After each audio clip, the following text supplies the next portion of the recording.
अच्छा भाई, बिस्मिल्लाहिर्रहमानिर्रहीम। आज नमाज से पहले थोड़ी सी डिस्कशन हुई थी।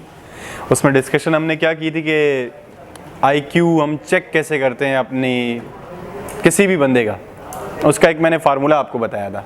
ठीक है, तो सबसे पहले फार्मूला वगैरह आईक्यू वगैरह चेक तो कर लेंगे हम लोग, लेकिन एक बात ये है कि ये लफ्ज़ है क्या, व्हाट इज़ आईक्यू, आईक्यू करता क्या है, आईक्यू काम क्या है इसका। और बार बार हर फोर्स में आईक्यू का टेस्ट क्यों लिया जाता है। जहाँ भी कोई भी एंट्री टेस्ट होता है तो वहाँ पर सबसे पहले इंटेलिजेंस का टेस्ट क्यों होता है, उसमें लॉजिक रीजनिंग या लॉजिकल थिंकिंग के बारे में क्यों पूछा जाता है। तो इसमें थोड़ा सा मुझे डाउट है और आप लोगों ने मुझे बताना है। सबसे पहले आप लोग स्टार्ट करें, एक कोई भी एक स्टूडेंट खड़ा हो जाए और हाथ खड़ा करके वहीं पर बैठ के बताए कि भाई व्हाट इज़ आईक्यू। कंटिन्यू करेंगे और आज भी हम वैसे ही प्रॉब्लम सॉल्व करेंगे जैसे पिछले ही क्लासेस में हमने किए थे। थोड़ी सी डिस्कशन करनी है कि हम क्या इसको इम्प्रूव कर सकते हैं और कैसे हम इसको डिक्रीज़ करते हैं, कैसे हम इस आईक्यू को बर्बाद करते हैं और कैसे हम इसको आबाद भी करते हैं। यानी कि आईक्यू का सारा ताल्लुक किस ऑर्गन से, ये मुझे बता दें। सबसे पहले तो ये बताएं कि आईक्यू का ऑर्गन कौन से ऑर्गन से ताल्लुक है हमारा, ब्रेन से। जिसका ब्रेन अच्छा होता है वो क्या क्या कर सकता है, वो कहीं प्रॉब्लम में फंस जाए तो बहुत जल्दी तरीके से उसका सोल्यूशन भी ढूंढता है। प्रॉब्लम सॉल्विंग स्किल उसकी बहुत अच्छी होती है। उसके बाद डिसीजन बड़ी जल्दी अच्छा ले लेता है, डिसीजन मेकर होता है। किसी से सवाल नहीं पूछता, बार बार किसी बंदे से पूछा कि भाई सर ये क्या होता है, सर ये क्या होता है, फलाने से पूछ रहा है, दोस्त से पूछ रहा है, अपने भी कॉन्सेप्ट को बिगाड़ रहा है और फिर उसके बाद डिसीजन लेना नहीं आता। जो आईक्यू वाला बंदा, अच्छे आईक्यू वाला बंदा होता है, उसके पास डिफरेंट हर चीज़ को सोल्व करने का, हर प्रॉब्लम, हर गेम को, हर पजल को सोल्व करने का जो है ना, उसके पास जल्द अज जल्द वो सोल्व कर पाता है। ठीक है, इसको कहते हैं आईक्यू। और आईक्यू का मैंने फार्मूला क्या बताया था, मेंटल एज और फिर डिवाइड बाय आपके पास फिजिकल एज है। फिजिकल एज को आप मल्टीप्लाई करवा दें 100 से तो आपके पास क्या आ रहा होता है, आईक्यू आ रहा होता है। सही है जी, mental age divide by physical age multiply by 100। ये आपको बताता है फिजिकल एज आपकी जो अभी करंटली एज है, यानी कि 20 है, 30 है, जो भी एज आपकी है, उसके साथ मेंटल एज को आप रेशो ले लें और मल्टीप्लाई बाय 100 कर दें।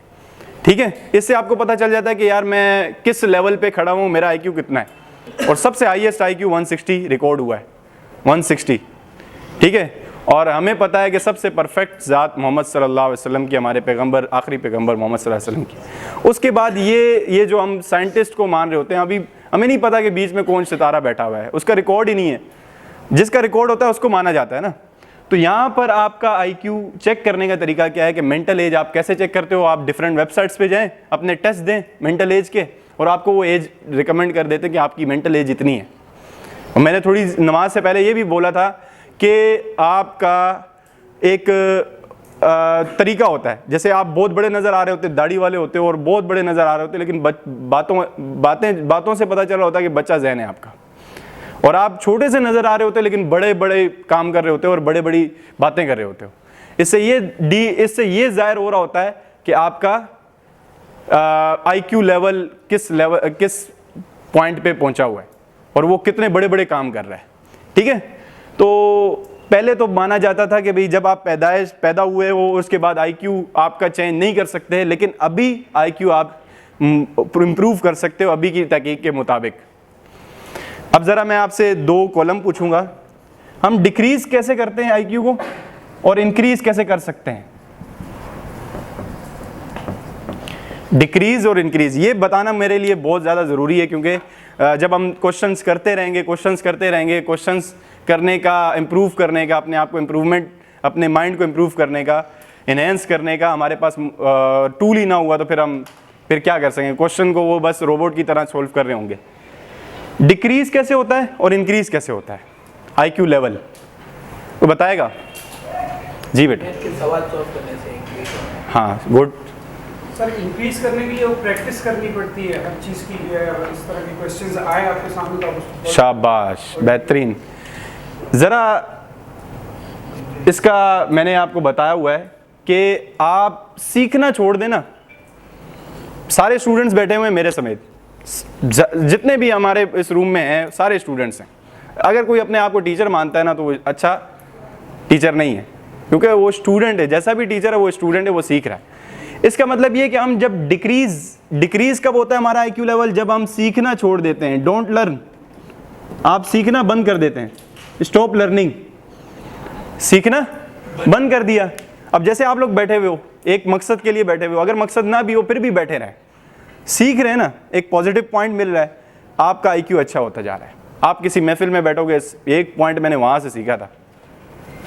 मैं किसी भी जगह पे जाके एक फार्मूला सीख के आ जाता हूँ, मैं बोलता हूँ यार मैं वहाँ पर मैं गया, मेरे इतने का पेट्रोल लगा, इतने पैसे लगे, लेकिन उन पैसों पर वो पॉइंट जो है ना वो हल्का होता है, वो पॉइंट भारी होता है जो मैंने सीखा होता है। तो जब आप सीखना बंद कर दोगे तो आपका आईक्यू लेवल क्या हो जाएगा, डाउन हो जाएगा। सही है। और दूसरी बात, आप एक ही जगह पर बैठे रहोगे तब भी आपका आईक्यू लेवल डाउन हो जाएगा। एक ही जगह पर टिके रहोगे। जैसे कई लोग 30-30 साल एक ही जगह पर नौकरी कर रहे होते हैं, उनका आईक्यू लेवल क्या होता है, सिर्फ हैंड टू माउथ तक होता है। सिर्फ क्या करते हैं, वो कुछ भी किसी को आइडिया देने के काबिल नहीं होते, और ना कोई उनसे आइडिया मांगता है, ना कोई उनसे आइडिया मांगता है, क्योंकि उनको पता है कि ये खुद 30 साल इसने हैंड टू माउथ किया है, यानी कि सिर्फ हाथ से कमाया और खाया है बस। तो आईक्यू लेवल आपका डिक्रीज कब होता है, जब आप एक ही जगह पर क्या करते हो, स्टे करते हो, टिके रहते हो। और दूसरा ये कि जब आप कोई नई चीज़ें ट्राई नहीं करते, जब आप कोई नई चीज़ें ट्राई नहीं करते तो फिर आपका क्या होता है, आईक्यू लेवल डिक्रीज होता है। मैंने क्या बोला है, आप स्टे करते हो किसी एक पॉइंट पे, किसी एक जगह पे, और दूसरा कोई नई चीज़ ट्राई नहीं करते। डोंट ट्राई न्यू थिंग, ठीक है। नई चीज़ आपके पास नहीं है, न्यू ट्राई आप नहीं करते, सही है। कोई नई चीज़ कोशिश नहीं की, यार ये कैसे होता है। जैसे फ़र्ज़ करो आपको बाइक चलाना आती है, तो आप गाड़ी की तरफ नहीं गए, आपने अपने आप को अपडेट नहीं किया, तो आपका आईक्यू लेवल वैसे ही रहेगा जैसे आप थे। माज़रत के साथ उसके और भी ज़्यादा ख़राब हो जाएगा, सही है ना। तो ऐसी बहुत सारी चीज़ें हैं। और दूसरा ये कि आप इंसान के पास दो चीज़ें ऐसी बेहतरीन हैं कि आपकी बॉडी को चाहिए होती हैं, एक तो फूड और एक तो नींद। अगर आप नींद भी सही नहीं लेते और 8 घंटे की मैक्सिमम और 6 घंटे की मिनिमम नींद नहीं ले रहे होते, तो आपका आईक्यू लेवल डिक्रीज़ हो जाता है। फिर आप अच्छे से अच्छे टेस्ट पे चले जाएं। मैं अपना एक्सपीरियंस बताता हूँ। मैं एक टेस्ट के लिए गया था, वो रैंक हैवी था। उस दिन मैं बहुत ज़्यादा फ्रेश था, तो मैंने टेस्ट पास कर लिया। फिर कुछ दिनों बाद, कुछ अरसे बाद मैंने दूसरा टेस्ट दिया। उस टाइम मैं बहुत ज़्यादा डिस्टर्ब था बिकॉज ऑफ स्लीप, यानी कि नींद नहीं थी, और दूसरा है कि वो बहुत सारे पंगे जहन में चल रहे थे। तो क्या हुआ कि उससे ज़्यादा आसान टेस्ट मैंने फेल कर दिया। उससे क्या होता है कि आप अपने माइंड को रिलैक्स नहीं कर पाते।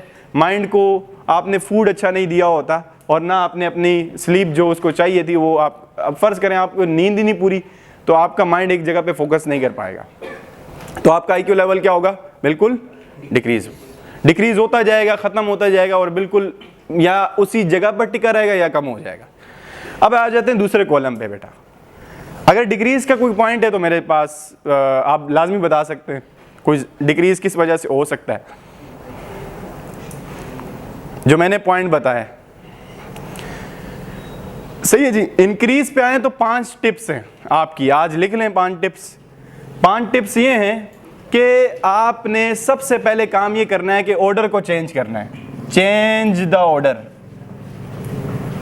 आईक्यू लेवल इंक्रीज करने का तरीका, चेंज द ऑर्डर। ऑर्डर तरतीब को कहते हैं, चेंज मतलब तब्दील करने को कहते हैं। आप तब्दील करोगे ऑर्डर को, तरतीब को। आपकी ज़िंदगी में जितनी भी तरतीबें बनी हुई हैं ना, जितनी भी तरतीब हैं, उसको आपने तरतीब को चेंज करना है। जैसे फ़र्ज़ करो आप एक काम करते हो कि सॉक्स पहनते हो तो सीधे पाँव से पहनते हो। एक मिसाल है, रोज़ आप सीधे पाँव से पहनते हो तो आप उल्टे पाँव से शुरू कर दें।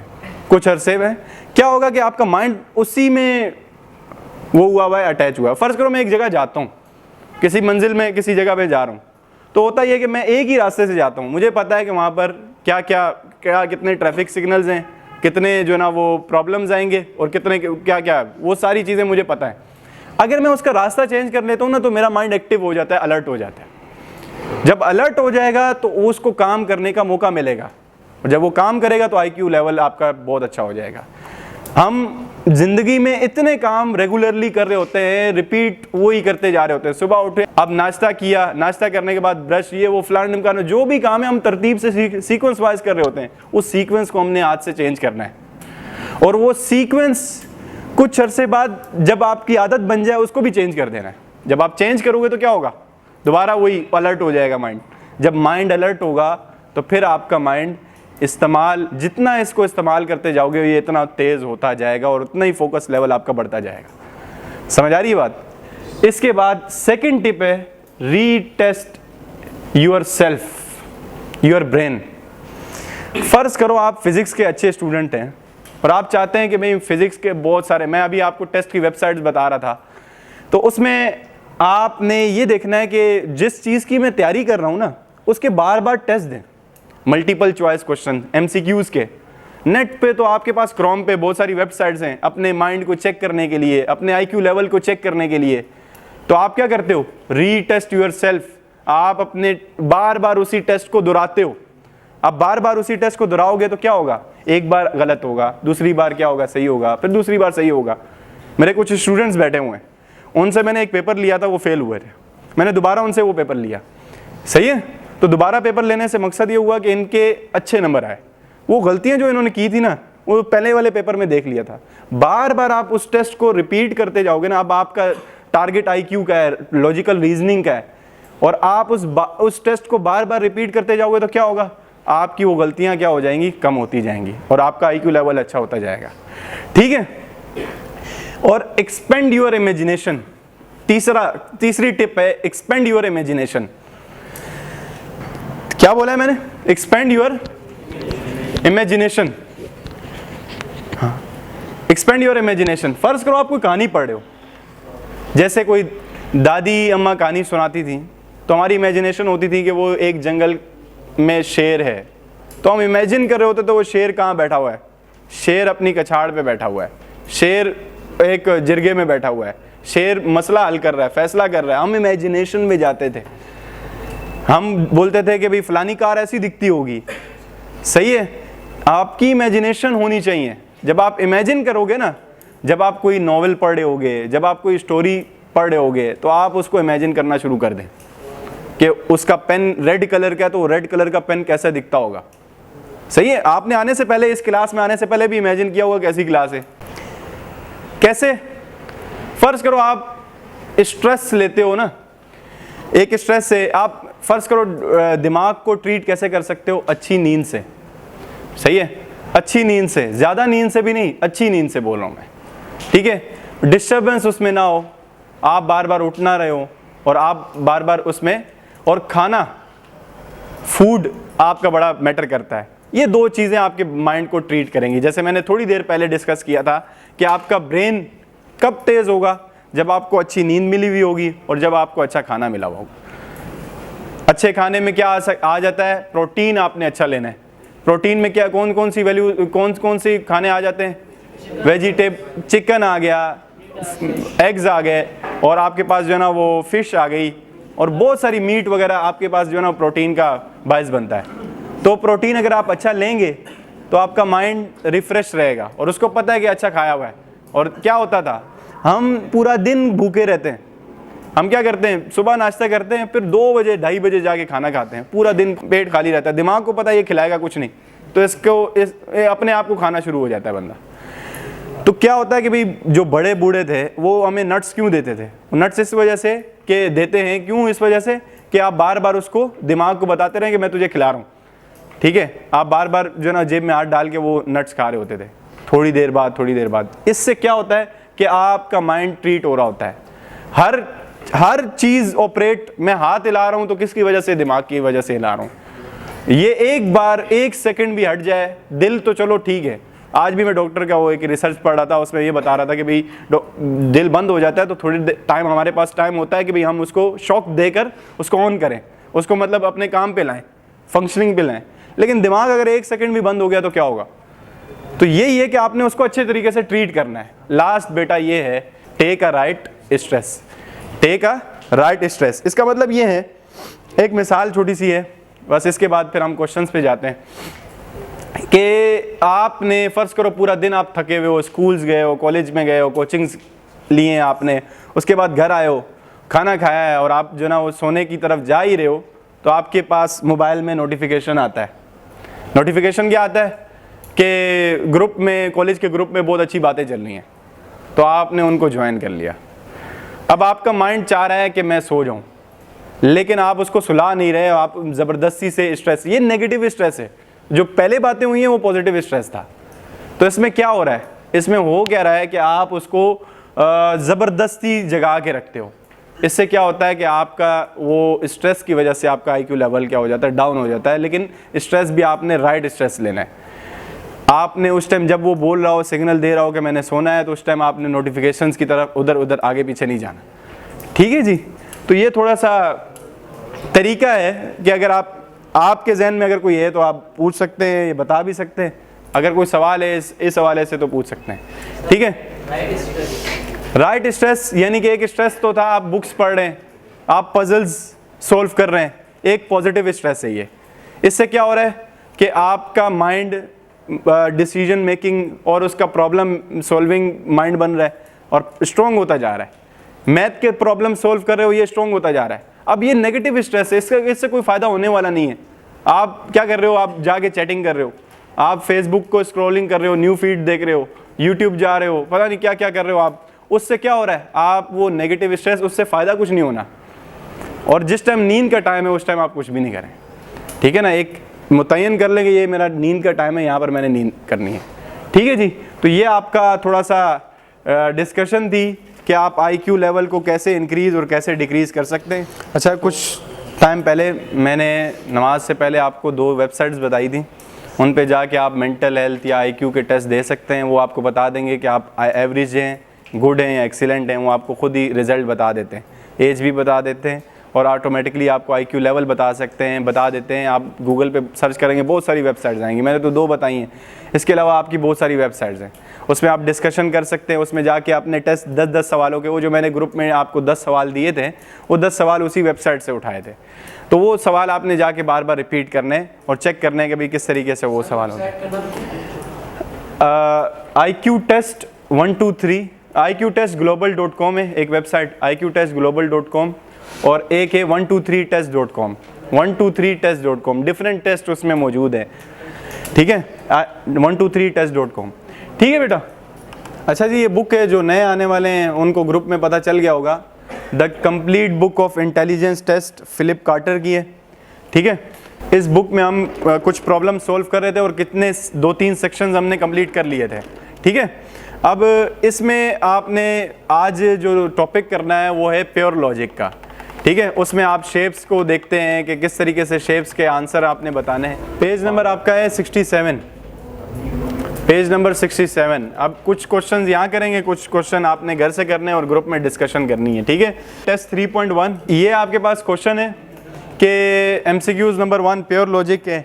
अब इसमें आपको कुछ जानवरों के, एनिमल्स के नाम बताए हुए हैं और आपसे पूछा है कि what creature come next is it. आपको ऑप्शंस भी दिए हुए हैं, स्क्वायरल, टोर्टॉइस, टाइग्रेस, वाइल्ड बीस्ट, और ये डिफरेंट आपके पास ऑप्शंस हैं। और इसमें कोई लॉजिक नहीं है, इसमें बस आप इसका माइंड चेक करना है कि 5 जानवरों के नाम दिए हुए हैं, इसमें फ़र्क क्या आ रहा है, इसमें आपस में फ़र्क क्या आ रहा है, इनके लेटर्स में फ़र्क है। अच्छा, एल्क बारहसिंगा बोलते हैं, मिंक वो माउस, गिबन बंदर जैसी एक टाइप होती है उसकी। अच्छा, इसमें कोई मायने आपको नहीं पता होने चाहिए। इंग्लिश का टेस्ट नहीं हो रही है, इंग्लिश की क्लास होगी आपकी, लेकिन ये IQ की क्लास है। इसमें क्या हो रहा है, इसमें आपने मुझे सिर्फ फ़र्क बताना है कि इन 5 क्रिएचर्स में फ़र्क क्या है। एक एक अल्फ़ाबेट ज़्यादा होता जा रहा है, शाबाश, एक एक अल्फ़ाबेट ज़्यादा होता जा रहा है। क्या हो रहा है कि इसमें पहले में 3 अल्फ़ाबेट थे, अगले में 4 हो गए, उससे अगले में 5 हो गए, उससे अगले में 6 हो गए, उससे अगले में 7 हो गए। तो आपने ऐसा लफ्ज़ देखना है, उसमें ऑप्शन आपके पास मौजूद है।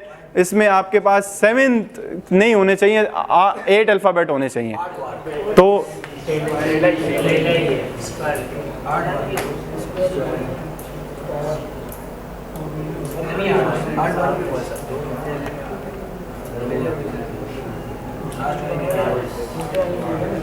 स्क्वायरल है, स्क्वायरल है। अच्छा देख लें आप, इसमें हैं सब में 8 8 आ रहे हैं, लेकिन इसमें कोई ना कोई रिलेशन होगा, कोई ना कोई ताल्लुक होगा, ठीक है। उसमें टोर्टोइज आंसर है। अब इसमें ऑप्शन दिया हुआ होगा, आप जरा चेक कर लेना, ठीक है। अब सेकंड में देखें जरा, जनवरी, फरवरी, अप्रैल, जुलाई, नवंबर, अप्रैल, इसमें फर्क आपको क्या नजर आ रहा है? एक का पास है, दूसरे में 2 का, तीसरे में 3 का। तो जो अप्रैल के बाद कौन सा मंथ आएगा? अक्टूबर आएगा, ठीक है। अब देखो जनवरी के बाद आना चाहिए, जनवरी आया फरवरी, फरवरी के बाद आना चाहिए मार्च, 1 का फर्क हो गया। अप्रैल, फिर मई, जून, 2 का फर्क आया। जुलाई, अगस्त, सितंबर, अक्टूबर, 3 का फर्क आया। नवंबर, दिसंबर, जनवरी, फरवरी, मार्च, 5। अब अप्रैल के बाद मई, जून, जुलाई, अगस्त, सितंबर, फिर क्या आएगा? अक्टूबर आएगा। अक्टूबर 6 का गैप आएगा ना। अब नवंबर के बाद 5 का गैप आया था अप्रैल तक, तो अप्रैल के बाद आपका कितने नंबर्स का गैप आएगा, कितने मंथ्स का गैप आएगा? 6 मंथ का गैप आएगा। तो 6 मंथ के गैप में कौन सा मंथ आ रहा है? ठीक है जी, शाबाश। अब जरा MCQs नंबर 3 देखें, इसमें क्या हो रहा है? What comes next, या what letter should appear in the 4th square, यानी कि चौथे स्क्वायर में आपके पास इन क्वेश्चन मार्क की जगह पर कौन से लेटर्स आने चाहिए? शाबाश। अब देखें जी, इसमें हुआ क्या है, इसमें फर्क है।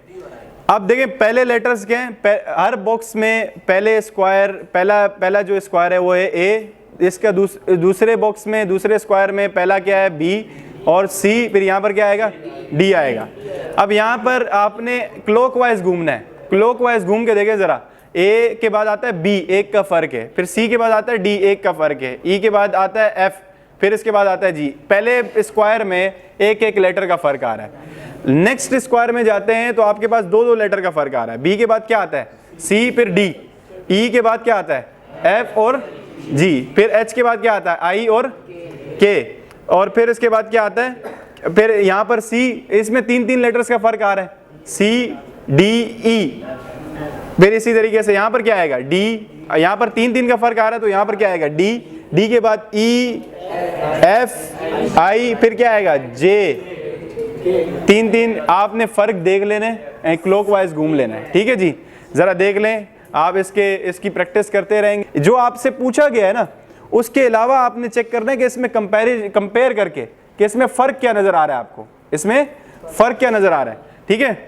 अच्छा जी, what should appear in question mark की जगह पर कौन से नंबर नजर आएंगे? इसमें फर्क ये है कि पहली ये जो स्क्वायर है, इसको कहते हैं मैट्रिक्स, ठीक है। इसको हम क्या बोलते हैं? मैट्रिक्स। मैट्रिक्स में रोज होती हैं और कॉलम होते हैं। ऐसे वाली लाइन को, ये 3, 4, 7, 2, 1, 6, ये कहलाती हैं रोज। ये क्या कहलाती हैं?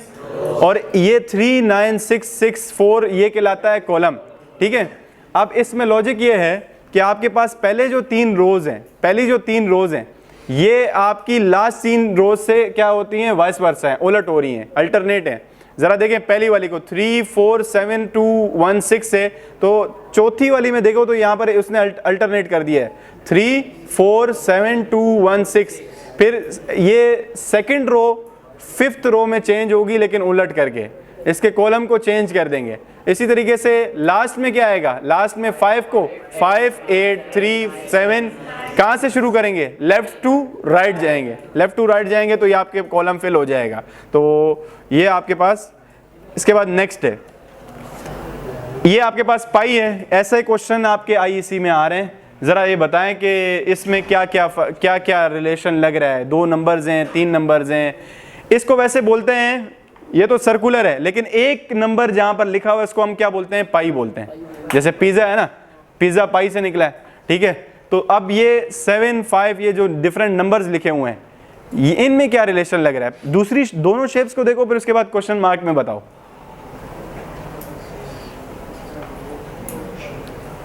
सही है जी, बताएं, शाबाश। नजर आ रहा है ना अभी?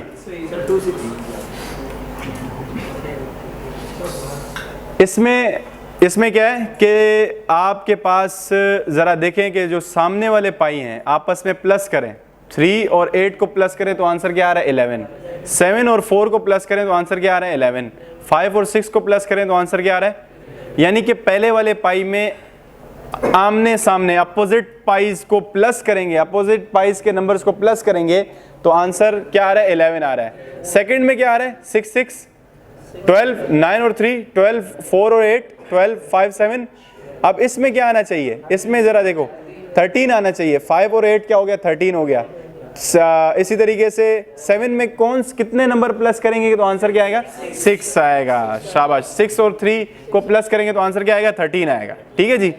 अब ज़रा ये देखें, what number replace in the question mark, ये भी क्वेश्चन मार्क वाला है कि इसमें क्वेश्चन मार्क की जगह पर कौन सा नंबर आएगा, इसमें रिलेशन देखना है।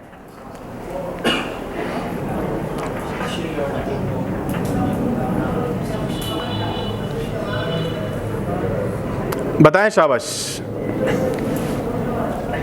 देखें, एक फार्मूला हमारे टीचर बताया करते थे, अभी टाइम लग रहा है आपको, कुछ स्टूडेंट्स तो उनको पता है। हमारे टीचर ये बताया करते थे कि अगर आपके पास टाइम लग रहा है किसी भी चीज़ में तो कोई मसला नहीं है। एक फार्मूला है, वक्त मल्टीप्लाई बाय ज़हन इज इक्वल टू कामयाबी। वक्त मल्टीप्लाई बाय ज़हन इज इक्वल टू कामयाबी। अगर आपको सवाल सोल्व करने में वक्त लग रहा है, कोई मसला नहीं, वो ज़हीन है, उसका ज़हन अच्छा है, लेकिन आप वक्त लगाएं। आप जब तक वक्त नहीं लगाएंगे आपको कामयाबी, अगर आपका ज़हन आपको लग रहा है कि डाउन है तो आप उस चीज़ पे वक्त ज़्यादा लगाया करें, उस क्वेश्चन को ज़्यादा गौर से देखें कि इसमें क्या मसला आ रहा है। और यकीन करें, मैं क्वेश्चन जब ये कर रहा था तो मैंने आंसर्स की तरफ नहीं गया, और जब मैंने आंसर चेक किए बाद में तो ये आपके इसी हिंट से हो रहे थे। तो ये मैं जब आंसर चेक कर रहा था तो मुझे पता था कि भाई टाइम लगाऊंगा लेकिन मुझे आंसर मिल जाएगा। तो आप भी टाइम लगाएं, आपको टाइम मिलेगा। ठीक है, तो अभी क्लास में तो टाइम नहीं है, लेकिन आपको ग्रुप इसलिए बना के दिया हुआ है कि आप इसमें डिस्कस करें। आपके साथ दोस्त दो तीन सिंसियर स्टूडेंट्स हैं जो कि डिस्कस कर रहे होते हैं उस ग्रुप में, और उसमें टीचर्स भी हैं, 2-3 टीचर्स भी हैं, और मैं भी हूँ। अगर आप डायरेक्टली मेरे से क्वेश्चन पूछते हैं तो आप, सर ये क्वेश्चन में क्या हो रहा है, तो उस टाइम मैं बता दूंगा आपको। ठीक है, तो इस क्वेश्चन में ये हो रहा है कि आपके पास सेकंड जो ये आपके पास ऊपर का रेक्टेंगल और नीचे का रेक्टेंगल प्लस होके आपके पास अगले शेप की वैल्यू आ रही है। सही है, जरा देखें, 3 और 4 को प्लस करेंगे तो आंसर क्या आएगा? 7 आएगा। यहां पर क्या लिखा हुआ है? 7 लिखा हुआ है। 3 और 4 को प्लस करें तो आंसर क्या आ रहा है? 7 आ रहा है। ये आपके पास पहली जो शेप है ना, इसके ऊपर वाली वैल्यू और आखिरी वैल्यू को प्लस करके यहां पर लिखी हुई है। समझ आ रही है? इन दो वैल्यूज को, अपर वैल्यू और लोअर वैल्यू को प्लस करके इसके ये जो डाउन में आपके ये मिड में वैल्यू लिखी हुई है, ये प्लस करके लिखी हुई है। जरा प्लस करके चेक कर लें कि ये 1563 को अगर हम प्लस करते हैं 7294 में तो क्या 8857 आता है या नहीं आता? कैलकुलेटर है आप लोगों के पास? प्लस करके देखें जरा।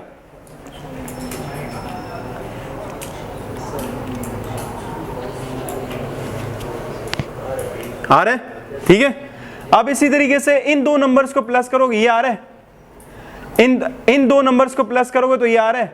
6829 3056 को प्लस करें तो क्या 9885 आ रहा है?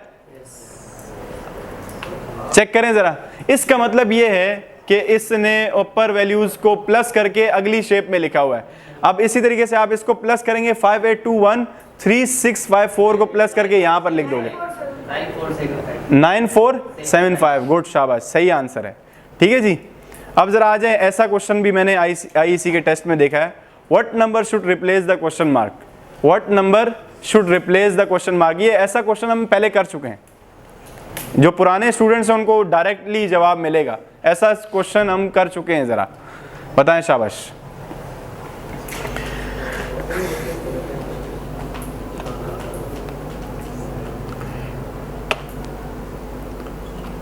नंबर सेम है सारे। ये अगर आप 7 8 9 6 4 3 2 को उधर देखें तो नंबर सेम है, लेकिन एक दो काम हो रहे हैं, दो सीक्वेंस हो रहे हैं। ज़रा देखें तो पहली तीन वैल्यूज़ क्या हो रही हैं, उलट हो रही हैं। 987 उसने यहाँ पर उलट करके लिख दिया, सही है। और पहली तीन वैल्यूज़ उसने उल्टी हैं और इसके बाद लास्ट तीन वैल्यूज़ उल्टी हैं।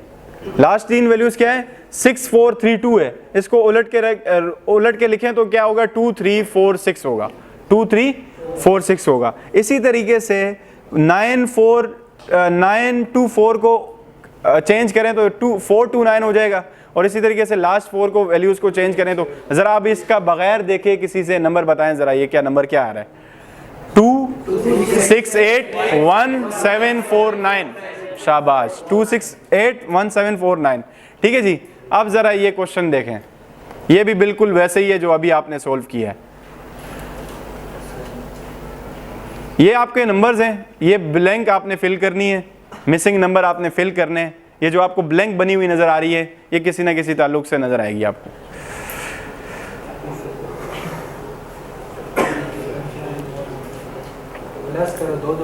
शाबाश, 3 और 8 को प्लस करें। ये जो पुराने स्टूडेंट बैठे हैं उनको ये क्वेश्चन आ रहा है। 3 और 8 को प्लस करेंगे तो आंसर क्या आ रहा है, 11। 5 और 9 को प्लस करें तो आंसर क्या आ रहा है, 14 आ रहा है। और अब यहाँ पर जब नंबर लिखना है तो यहाँ पर ऐसे करेंगे, 1 और 1 को प्लस करेंगे तो आंसर क्या आ रहा है, 2। और 1 और 5 को प्लस करेंगे तो आंसर क्या आ रहा है, 25 आंसर है। यहाँ पर पहली ब्लैंक में 25 आ रहा है। इसके बाद यहाँ पर आपने फिल कर लेना है।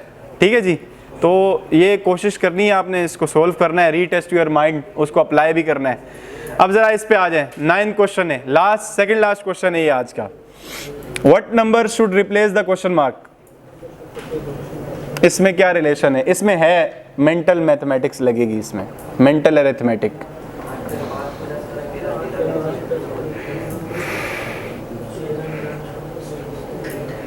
अच्छा, इसमें पहले पाई में देखें तो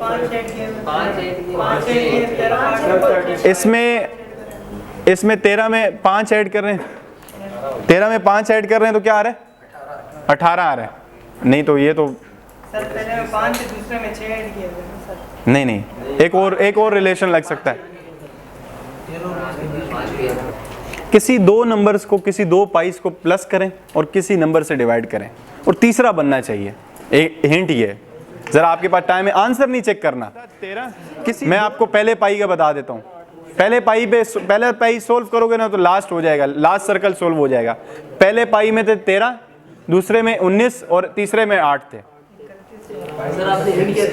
हिंट ये है कि किसी दो नंबर को, पाई 3 है, किसी दो नंबर्स को प्लस करके किसी नंबर से डिवाइड करना है, दोनों को प्लस करके किसी नंबर से डिवाइड करना है, और 8 आना चाहिए, तीसरा नंबर आना चाहिए। 13 और 19 को प्लस करेंगे तो 32 को 4 से डिवाइड कर देंगे तो 8 बन रहा है। 32 को 8 से डिवाइड करेंगे, 4 से डिवाइड करेंगे तो नेक्स्ट नंबर बनना चाहिए। सही है। लास्ट सवाल है आज का, फिर मैं आपको काम होमवर्क देता हूं और मैं इंशाल्लाह ये कल चेक करूंगा और कल आपसे पूछूंगा कि आपने ये सोल्व किया है विदाउट आंसर्स। आंसर्स भी आपको हेल्प के लिए दिए हुए हैं, आप जो ना वो चेक कर सकते हैं, लेकिन आपको आने चाहिए वो सवाल। एक बार गो थ्रू करेंगे ना तो आपके पास जब टेस्ट में आएंगे तो आपको पता होगा। जैसे अभी कुछ क्वेश्चंस आप बता रहे हैं, खुद बता रहे हैं, वो पहले आपने किए हुए थे। लास्ट क्वेश्चन है बेटा, इसमें क्या हुआ है, हुआ ये है, इसमें हुआ ये है कि पहली और आखिरी वैल्यू उसने की है ड्रॉप, पहली और आखिरी वैल्यू आपने उसने की है रेसिप्रोकल, उसका उलट किए, 3 लास्ट में आ गया, 8 पहले आ गया। ठीक है। इसके बाद इन 3 और 8 के दरमियान में जितने भी डिजिट्स है ना, इसमें हाईएस्ट जो वैल्यू थी वो कौन थी, 9 थी, और जो लोएस्ट थी वो थी 1 थी। 9 और 1 को उसने क्या कर दिया, ड्रॉप कर दिया। सही है। तो आपको यहां पर नजर आ रहा होगा 9 और 1 यहां पर नहीं है। सही है। इसके बाद आप यहां पर क्या करोगे, 7 पहले और 6 बाद में, और 9 और 1 को आप क्या कर दोगे, ड्रॉप। तो आंसर क्या आएगा, 76 आएगा। ठीक है। अब ये जरा प्रोग्रेसिव मैट्रिक्स टेस्ट आपका जो ना वो कल का होमवर्क है, कल इंशाल्लाह आपसे मैं पूछूंगा इसके बारे में। और कोई सवाल है तो पूछ सकते हैं, बाकी ग्रुप आपके लिए 24 घंटे एक्टिव है। ठीक है बेटा, अल्लाह हाफिज़, अब जा सकते हैं।